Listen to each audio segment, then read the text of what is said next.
ओम ओम शांति। शांति। ओम शांति। अभी हम 2 मिनट बाबा को याद करते हैं। जी।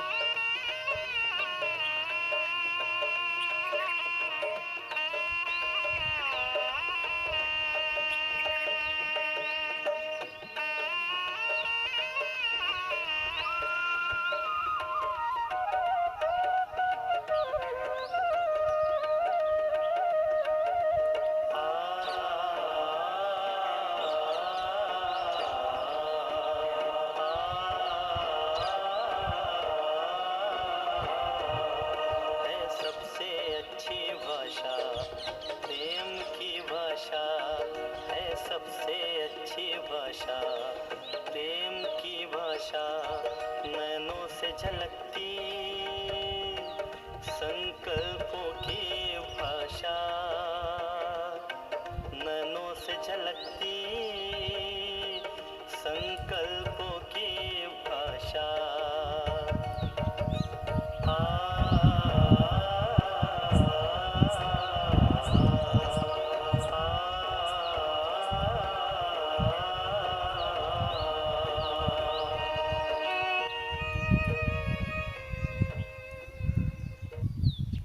ओम शांति। ओम शांति। आज कुछ विचार रखेंगे जी। सहज पुरुषार्थ के लिए। तो कई बार हम जब शुरू में ज्ञान में चलते हैं तो बहुत नशा होता है। जब धीरे धीरे जितना पुराना होता है ज्ञान में, तो वो नशा, वो खुशी, वो प्राप्ति इतना नहीं होती। कारण क्या हो सकता है? कारण यही होता है कि जब हम नए नए ज्ञान में होते हैं तो हमें बाबा की भी मदद होती है और ब्राह्मण परिवार की भी मदद होती है। जैसे एक छोटा बच्चा होता है तो जब वो नया नया आता है घर में तो उसको क्या है, माँ बाप भी पूरा ध्यान देते हैं। ऐसे ही भाई बहन भी उनके ऊपर पूरा ध्यान देते हैं। और बड़ा हो जाता है तो उसको अपने पैरों पे चलना होता है। इसी प्रकार से जब हम नए नए आते हैं तो हमें नशा होता है कि हमें भगवान मिल गया है, और ब्राह्मण परिवार भी हमको नशा दिलाते हैं कि तुम कितने भाग्यवान हो, तुमको भगवान मिल गया है, तुम भगवान के स्टूडेंट बन गए हो, ऐसे ऊंचे परिवार में आ गए हो। तो हमको नशा होता है और हमारा योग बहुत ही अच्छा लगा रहता है, क्योंकि हमको सब की तरफ से मदद होती है, बाबा की तरफ से भी, ब्राह्मण परिवार की तरफ से भी, निमित्त आत्माओं की तरफ से। फिर क्या होता है, धीरे धीरे वो नशा कम होने लगता है, क्योंकि एक ही नशा सदा तो कायम नहीं रह सकता है। भगवान मिले हुए मान लो 20 साल हो गए तो वही चीज़ सदा नहीं रहेगा। तो उसके लिए अब हमको क्या करना पड़ेगा कि एक तो हमें दूसरों के अवगुण नहीं देखना है, क्योंकि हम दूसरों के अवगुण भी देखने लग जाते हैं कि ये इतने साल से इसके अंदर भी क्रोध है, इसमें भी ये संस्कार है, वो संस्कार है। तो हम औरों के अवगुणों को देखने लगते हैं तो हम बॉडी कॉन्शियस में आ जाते हैं। तो और दूसरी बात कि अब हमें जो बाबा ने सोमान दिए उस सोमान के भी नशे में स्थित होना है। तो केवल मैं आत्मा हूँ इसका नशा सदा तो नहीं रह सकता है, भगवान मिला है इसका नशा भी सदा नहीं हो सकता है। लेकिन अब हमें नशा चढ़ाना है जो सोमान मिला है, कि भगवान ने कहा है कि तुम साधारण आत्मा नहीं हो लेकिन महान आत्मा हो। आत्माएं तो सारी दुनिया ही है, लेकिन तुम महान आत्मा हो, भगवान ने तुम्हें चुना है 700 करोड़ आत्माओं में से। और फिर महान हमें जब बोला है बाबा ने तो हमें महानता में रहना भी है, केवल सोचना नहीं है। लेकिन मैं एक महान आत्मा हूँ, तो मेरे बोल कैसे होने चाहिए, मेरी भावना कैसी होनी चाहिए, मेरा कर्म कैसा होना चाहिए, मेरी दृष्टि कैसी होनी चाहिए, मेरी वृत्ति कैसे होना चाहिए, ये मुझे चिंतन करना है। और अपनी दृष्टि को, अपने बोल को, अपनी भावनाओं को बाबा की श्रीमत अनुसार अगर हम चलाएंगे तो फिर से हमारी वो स्थिति अच्छी हो जाएगी। और हर समय हम सोमान में रहें। जो बाबा ने सोमान की लिस्ट दी है वो एक लिस्ट हमारे सामने रखें। कहीं बाबा ने कहा है कि तुम एक महान आत्मा हो, कभी बाबा ने कहा तुम कल्प कल्प की विजयी आत्मा हो, कभी बाबा ने कहा है कि तुम मास्टर सर्वशक्तिवान हो। तो एक सम्मान ले लें और उसका चिंतन करें, और उसका चिंतन करते करते उसके नशे में स्थित हो जाएं, और फिर बाबा की साथ की अनुभूति हमें फिर से वो होने लगेगी। और दूसरों को देखना छोड़ दें, खुद को देखें और खुदा को देखें, तो हमारी स्थिति फिर से श्रेष्ठ बन श्रेष्ठ सकती है। बनेगी। और दूसरा भी वर्तमान सिचुएशन के अनुसार, समय के अनुसार तपस्या कैसे बढ़ाए हाँ। और भाग्यवान, त्यागवान हाँ। कैसे बने? तो कहते हैं ना कि त्यागवान ही भाग्यवान है, भाग्यवान। जो त्यागे सो आगे। तो ब्राह्मण परिवार में आगे कौन है? ये नहीं कि भाई किसी को जोन इंचार्ज बना दिया वो आगे हैं, या मान लो किसी को बहुत सारे सेंटर है वो आगे हैं, नहीं। लेकिन आगे कौन है? जो त्यागवान है वही भाग्यवान है। तो जितना जितना हम त्यागवान रहेंगे, भले ही हमें पोजीशन भी मिली हो सेवा के लिए, लेकिन हमें उसका नशा नहीं रखना है, या और साधन भी मिले हैं सेवा के लिए, हमें उसका नशा नहीं रखना है, लेकिन हमें ये त्यागवान ही भाग्यवान बनना है। हमें इस देह का भी त्याग करना है, इसकी स्मृति को भी भूलना है कि मैं शरीर नहीं हूँ लेकिन मैं आत्मा हूँ, और साधन सेवा के लिए, मेरे आराम के लिए नहीं है। तो इस प्रकार से मुझे व्यर्थ सोचने का, व्यर्थ देखने का, व्यर्थ कर्म करने का, दूसरों के अवगुण देखने का और आलस अलबेलापन का जो त्याग है, तो मुझे चेक करना है कि मेरे में कौन सी बात है जो मेरे योग के मार्ग के अंदर बाधा बन रही है, बाबा की याद में बाधा बन रही है, ज्ञान में बाधा बन रही है, सेवाओं के अंदर बाधा बन रही है, उनका मुझे त्याग करना है। तो जैसे जैसे मैं त्याग करूँगा, लिस्ट निकालूंगा, तो आप एकाग्र हो जाएंगे, अपने स्वरूप में टिक जाएंगे और बाबा की याद आपको सहज आने लगेगी। इसलिए कहा है कि त्यागवानी भाग्यवान है। तो जितना हम त्यागी होंगे उतनी ईश्वरीय शक्ति हमारे में स्वतः ही आने लगेगी, हमारा योग सहज हो जाएगा, तो हम त्यागवानी भाग्यवान अनुभव करेंगे। अनुभव करेंगे। और घर गृहस्थी जीवन में रहते हुए भी तो चिंताओं से कैसे मुक्त रहे? कोई ना कोई बात आती है तो चिंता होती है, हाँ हाँ और चिंताओं से मुक्त होकर निश्चिंत जीवन कैसे जिए? हाँ, मतलब जिम्मेवारी संभालते संभालते हुए हुए। चिंताएं रहती है घर के अंदर, तो उसके लिए हम चिंताओं से मुक्त कैसे हों? तो उसकी विधि ये है कि देखो, सबसे बड़ी जिम्मेवारी किसकी है? जो सबका जिम्मेवार, जो सबका मालिक है, वो कौन है? भगवान है। भगवान। तो भगवान कहता है कि मैं सबका मालिक, सबका जिम्मेवार हूँ, मैं तो हूँ निश्चिंत और आप लोग निमित्त हो, आपको चिंतित, जबकि आपके चिंता करने से कुछ होने वाला भी नहीं है, ठीक है ना। तो जब भगवान सबका मालिक, सबका जिम्मेवार, वो निश्चिंत है, तो हमें भी निश्चिंत होना चाहिए। और निश्चिंत होने की विधि क्या है कि मुझे मालिक नहीं समझना है, मुझे ट्रस्टी समझना है, निमित्त समझना है। जैसे एक मुनिम होता है, निमित्त का मतलब होता है कि मुनिम मुनिम मान लो कि कोई काम करता है और घाटा होता है या फ़ायदा होता है तो मालिक को होता है, तो मुनिम को क्या चिंता है? मुनिम तो अपना ईमानदारी से काम करता है वहाँ पे। अगर दुकान चलती है तो ठीक है, नहीं चलती है तो ठीक है, लेकिन मुनिम अपनी ड्यूटी एक्यूरेट निभाता है। तो ऐसे ही हम अपनी ड्यूटी एक्यूरेट निभाएं, बाकी चिंता करने की हमें ज़रूरत नहीं है। घाटा हो या फ़ायदा हो, मालिक को होगा। तो हम निमित्त ट्रस्टी बन के रहें, तो हमें कोई भी प्रकार की टेंशन नहीं होगी, चाहे उतराव चढ़ाव कुछ भी होगा। तो अगर हम निमित्त समझेंगे, ट्रस्टी समझ के चलेंगे, तो हमें तनाव नहीं होगा, और अगर मालिक समझेंगे तो तनाव होगा। तो बाबा की वो बात याद रखनी है कि जब मैं सबका मालिक, सबका जिम्मेवार मैं हूँ, तो मैं निश्चिंत हूँ, तो आप लोगों को भी निश्चिंत हो जाना चाहिए। और आपके चिंता करने से कुछ होता नहीं है, और ही आप भी दुखी होते हो, औरों को भी चिंतित करते हो, और आपके चिंता के वाइब्रेशन घर में भी फैलते हैं और दुनिया में भी फैलते हैं। उससे दुनिया और ही चिंता में जाती है। इसलिए हमें निश्चिंत हो जाना है, सब कुछ बाबा पे छोड़ दो कि मालिक वो है, घाटा हो या फ़ायदा हो, मुझे तो केवल उसकी याद में रह के एक श्रेष्ठ कर्म करना है, बस आलस में नहीं जाना है, तो हम निश्चिंत होंगे, निश्चिंत रहेंगे। और वर्तमान जो सिचुएशन सब जगह, अगर कहीं हम बाहर या कारोबार में या सेवा में गए हैं, तो अगर कहीं फंस गया अचानक ही, ऐसी कोई गवर्नमेंट से आती है रूल्स, तो कहीं फंस जाते तो और हालत ऐसी हो जाएगी, अगर युद्ध जैसा समझो, युद्ध जैसा हालत हो गई, फंस गए, तो हमारा बैंक बैलेंस भी है, मकान भी है, तो उस समय हमको याद आएगा या खींचेगा।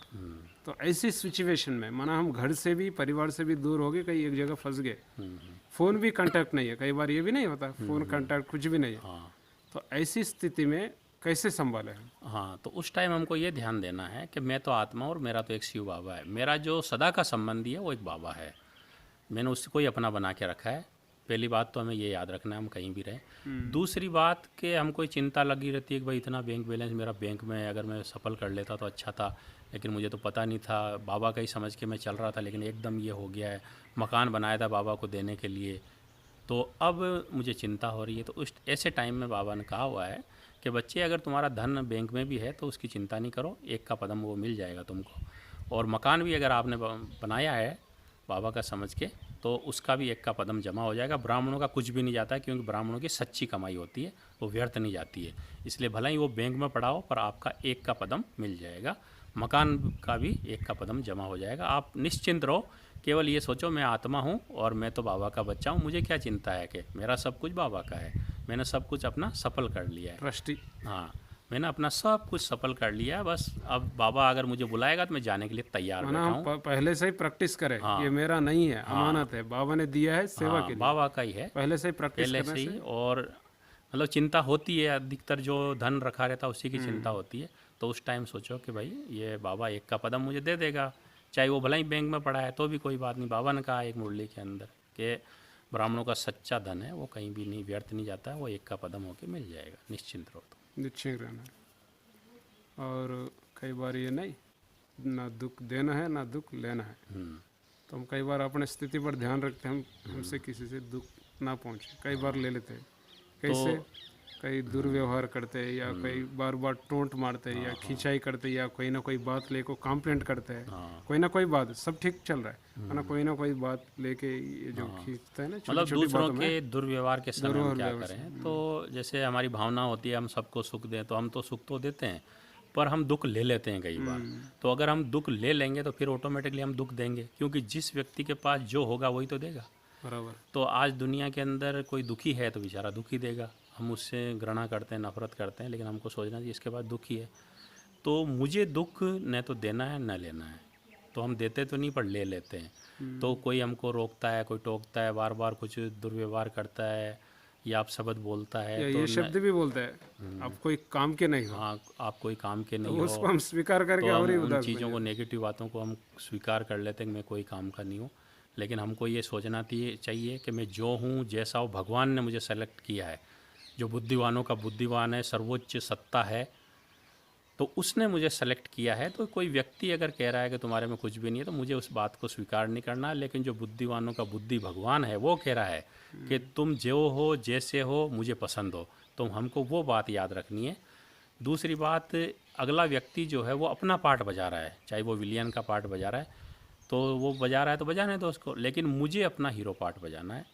तो हमको ये याद रखना है कि वो अपना रोल बजा रहा है, मुझे अपना श्रेष्ठ हीरो पार्ट बजाना है, उसको नहीं देखना है। और अपने संकल्प को उस समय थोड़ा धीरे करना है। ज्ञान को यूज करके अपने आप को हल्का करना है। तो हल्का करेंगे तो हम दुख नहीं लेंगे। अगर हम ये सोचेंगे कि ये मुझे दुख क्यों दे रहा है, मैं भी इसको छोड़ूंगा नहीं, इसको किसी न किसी प्रकार से मैं फंसाऊंगा या इसको भी जो है मैं गिराऊंगा, तो क्या होगा, हमारे को और ही टेंशन हो जाएगा और ही हम दुख ले लेंगे। लेकिन ऐसे में नहीं सोचना है, हमें पॉजिटिव क्या सोचना है कि ये अपना पार्ट बजा रहा है, मुझे अपना श्रेष्ठ पार्ट बजाना है। ये अपना विलियन का रोल बजा रहा है तो मुझे अपना श्रेष्ठ पार्ट बजाना है, हीरो पार्ट बजाना है, क्योंकि मैं हीरो एक्टर हूँ। तो ये स्मृति रहे। दूसरी बात, हमें कर्मों का भी ध्यान देना है, अकाउंट भी है कि हो सकता है कि भाई पूर्व जन्म का अकाउंट भी है, मैंने भी इसके साथ दुर्व्यवहार किया होगा, तो अभी संगम पे वो चुकतू भी होना है। तो चलो मैंने इसके साथ किया, अगर इसने भी मुझे कुछ किया तो हो सकता है पूर्व का अकाउंट होगा, चलो चुकतू हो गया, अच्छा हो गया, हल्का हो गया। तो दो बात याद रखनी है कि ये अकाउंट था, चुकतू हो गया। जैसे कोई बीमारी आती है तो हम निश्चिंत होते हैं कि भाई ये बीमारी क्यों आई है, कोई पूर्व जन्मों के कर्मों के आधार पे आई है, चलो अभी मुझे दवाई लेके इसको ठीक कर देना है, ज़्यादा परेशान नहीं होना, क्योंकि ये कर्मों का हिसाब किताब। ऐसे ही जब संबंधों में भी तो कोई हिसाब किताब होता है, ठीक है ना, तो संबंधों का भी हिसाब किताब आता है। तो उसमें भी मुझे ज्ञान को यूज करके ये सोचना है कि मेरे ही कर्मों का अकाउंट है, तो अब मुझे खुशी खुशी चुकतू करना है। क्योंकि जब मैंने किसी के साथ दुर्व्यवहार किया या पाप किया तो मैंने खुशी खुशी पाप किया, तो अब मुझे चुकतू भी खुशी खुशी करना है। और ये भी समझ सकते हैं नंबरवार है सब, हाँ, और सब पढ़ रहे हैं हम, हाँ, स्टूडेंट लाइफ है। हाँ, तो सभी नंबरवार भी है, राजधानी भी स्थापित हो रही है, तो भिन्न भिन्न तो होंगे ही। होंगे। लेकिन मेरे साथ दुर्व्यवहार हो रहा है तो ये कोई पूर्व जन्मों का कर्म है। दूसरी बात, मान लो कि कर्म नहीं है तो भी मुझे ये ध्यान देना है कि मुझे अपना हीरो पार्ट बजाना है, क्योंकि मैं हीरो एक्टर हूँ, मैं मनुष्य सृष्टि का हीरो एक्टर हूँ, तो मुझे अपना श्रेष्ठ पार्ट बजाना है। अगर वो हीरो नहीं है तो उसको मुझे थोड़ी फॉलो करना है, मुझे तो भगवान को देखना है, भगवान को फॉलो करना है, न कि उस व्यक्ति को। जब मुझे मालूम है कि वो व्यक्ति की एक्टिविटी ख़राब है, मुझे ही पसंद नहीं आ रही है, तो मैं उसकी बात को फॉलो क्यों करूं, मुझे तो भगवान को फॉलो करना है। जब तो भगवान का वो नहीं सुन रहे तो हाँ, हम उनकी बात हम क्यों सुने? हाँ, तो हम उनको फॉलो न करें, वो हमें दुख दे रहे हैं तो हम उनको दुख न दें, नहीं तो हम भी उनके जैसे ही हो गए, हमारे में और उसमें अंतर क्या हुआ। तो हमें अपना हीरो पार्ट बजाना है, ये स्मृति रखना है, और दुख नहीं लेना है ज्ञान के आधार पे, सुख। तो हमें सुखी रहना है, और फिर हम औरों को भी जब हम अपनी स्थिति सुखमय रखेंगे तो हम औरों को भी सुख दे पाएंगे। अगर हमने दुख ले लिया तो न चाहते हुए भी फिर हम औरों को ऑटोमेटिकली हमारे द्वारा औरों को दुख पहुंचेगा। इसलिए हमें ध्यान देना है कि सुख देना है और सुख लेना लेना है। है, तो लेना भी है और देना भी देना है। भी। तो ये स्मृति रहे। और खुद से कैसे प्यार करें हम हाँ ज्ञान में, खुद को टाइम निकालना पड़ता है ना। हाँ, तो खुद से प्यार करने का मतलब है कि हम शरीर से भी प्यार करें। दुनिया अपने को शरीर भी मानती है, लेकिन हम तो नहीं मानते हैं। लेकिन शरीर का भी हमें ध्यान देना है। ध्यान देना है। तो शरीर को ध्यान देना मतलब समय समय पे इसको भोजन भी देना है। साथ ही साथ शरीर से प्यार करना मतलब ये नहीं कि सोए ही रहना है, इससे कुछ नहीं करना है, लेकिन इसके द्वारा हमें अच्छी एक्सरसाइज भी करना है, इसको स्वस्थ भी रखना है, एकदम फिट रखना है। तो ये इससे भी साथ ही साथ खुद से भी हम प्यार करें। मतलब मैं कौन हूँ? मैं आत्मा हूँ। और बाबा ने जो हमें सम्मान दिया है कि तुम महान आत्मा हो, तुम विजयी आत्मा हो, तो उसकी हमें स्मृति बनी रहे। तो जितना जितना हम अपने से प्यार करेंगे तो फिर और भी हमारे से प्यार करेंगे। अगर हम ही अपने से प्यार नहीं करेंगे तो दूसरे भी हमारे से प्यार नहीं करेंगे। तो हमें अपनी जो श्रेष्ठ स्मृतियाँ हैं या हमारा जो श्रेष्ठ स्वरूप है उसको बार बार याद रखना है, उससे प्यार करना है, उसके नशे में रहना है। तो हम अगर उससे अपने आप से प्यार करेंगे तो सारी दुनिया हमसे प्यार करेगी। स्वामान जिसको हम बोलते हैं, स्व की मान में। हाँ और दूसरी बात है, कोई भी परिस्थिति आती है, कोई भी बात परिस्थिति, उस पर हम कैसे मुक्ति पाए। हाँ कोई भी परिस्थिति का प्रभाव कोई भी कहो। हाँ, तो दुनिया के अंदर अनेक प्रकार की परिस्थितियाँ आती है। तो परिस्थितियों के अंदर हम अपनी स्व स्थिति कैसे बनाएं। तो परिस्थिति के समय हम क्या करते हैं? परिस्थितियों का चिंतन करते हैं कि इसको ऐसा नहीं करना चाहिए, वैसा नहीं करना चाहिए। तो और ही परिस्थितियों के हम उलझ जाते हैं। तो जैसे बारिश आ रही है तो बारिश के टाइम तो बारिश आएगी, ठीक है। सर्दी आ रही है तो सर्दी के टाइम तो सर्दी आएगी, ये तो नेचुरल है ही। तो हम क्या करते हैं उसके लिए हम उसका उपाय इंतजाम रखते हैं। करते हैं, कोई ना कोई कि भाई बारिश आ रही है तो हम छाते का, रेनकोट का उपयोग करते हैं। ये बार बार केवल चिंतन ही नहीं करते हैं बहुत बारिश है, बहुत बारिश है। या सर्दी के टाइम हम ऐसे नहीं बोलते हैं कि बहुत सर्दी है, क्योंकि बहुत हमारे सर्दी है। कंट्रोल से बाहर है ना। हाँ, तो परिस्थिति हम जो क्या भी। करते हैं कि उसका कोई उपाय रचते हैं। ऐसे ही परिस्थितियों से अगर हमें मुक्त रहना है तो हमें परिस्थितियों का चिंतन नहीं करना है, स्व स्थिति में रहने का अभ्यास करना है, स्व स्थिति के चिंतन में लगे रहना है। तो जब भी कोई परिस्थिति आए तो हम स्व स्थिति का अभ्यास करें, तो हम स्व स्थिति से परिस्थिति के ऊपर हम सहजी विजय प्राप्त कर सकते हैं। परिस्थिति माना पराई स्थिति, पराई स्थिति है। पराई का प्रभाव अंदर नहीं आना है। हाँ, अंदर नहीं आए उसके लिए स्व स्थिति के ऊपर हम काम करें, उसका चिंतन करें, स्व स्थिति को ही बुद्धि से देखें और स्व स्थिति का ही चिंतन करें, उस स्व स्थिति के स्वरूप में टिकें। तो क्या होगा? परिस्थिति गुम हो जाएगी। परिस्थिति कुछ भी नहीं है, हमारे कमज़ोर जो विचार चलते हैं उसका प्रभाव हमारे मन पे आता है। तो परिस्थितियाँ जो है कमज़ोर मन की रचना है। तो हमें स्व स्थिति का अभ्यास करना है। जब भी कोई परिस्थिति आ जाए तो हमें परिस्थिति का चिंतन न करके स्व स्थिति का हम चिंतन करेंगे। स्व स्थिति में स्थित होंगे तो परिस्थिति आप देखेंगे कि वो ख़त्म ही हो जाएगी। आपको पहले आप परिस्थितियों का चिंतन करेंगे तो आपको लगेगा कि परिस्थिति तो बहुत बड़ी है, पहाड़ की तरह है, लेकिन आप कुछ समय के लिए परिस्थिति को छोड़ दें, केवल स्व स्थिति का अभ्यास करें तो आप देखेंगे परिस्थिति बदल गई है, व्यक्ति बदल गया है और प्रकृति बदल गई है। आप देखेंगे कि जो बात थी वो एकदम बदल ही गई है, आप अनुभव करेंगे। तो कभी भी परिस्थिति आए तो स्व स्थिति का अनुभव करें तो परिस्थिति बदल जाएगी। ओम शांति। ओम शांति। ओम शांति। इतना ही, फिर कल आगे बढ़ेंगे जी। अच्छा, ओम शांति। ओम शांति।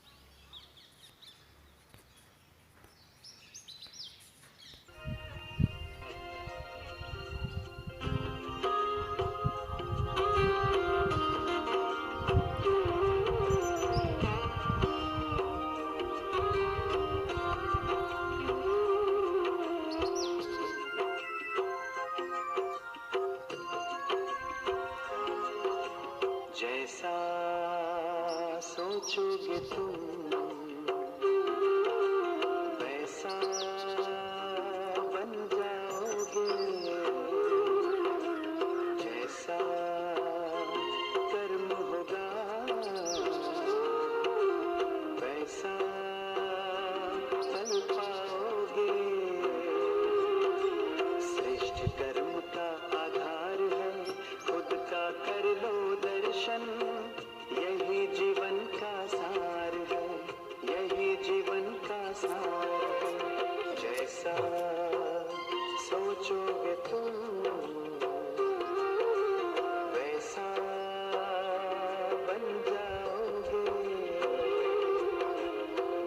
सा